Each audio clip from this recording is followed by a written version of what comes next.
Do you ever feel like your problems are just closing in on you? Maybe it's temptation that's bearing down on you, or someone that's giving you a hard time. Maybe it's your past. I don't know what it is. But the enemies come, don't they? They knock at the door. They sometimes act like they're going to knock the door down. And you're just trying to figure out, how do I deal with all of this? I've taken Psalm 119 as my scripture for the year, and I'm just going through it again. I came near the end of Psalm 119 this week, and I came to two verses that have been such a help and encouragement to me. I thought perhaps they would encourage you right where you are today. Psalm 119, verse 115, the psalmist says this: "They draw nigh that follow after mischief. They are far from thy law." So obviously, I have no idea what the enemy was, but it was getting really close. It was bearing down on him.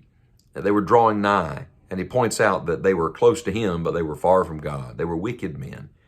But the very next verse gives real hope and help. Verse 151 says, "Thou art near, O Lord, and all thy commandments are truth."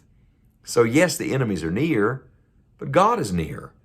I want to tell you today that God is closer than whatever or whoever it is you're dealing with.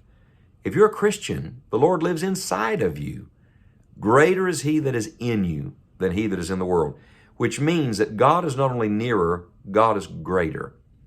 The old Puritans used to talk about practicing the presence of God. They meant by that rehearsing, reminding themselves that the Lord is near, learning to live consciously in his presence.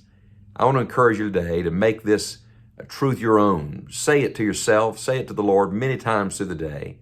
"Thou art near, O Lord. Thou art near, O Lord." It will comfort you. It will convict you. It will challenge you. It will give fresh courage to you. Think on this: God is closer than your problems.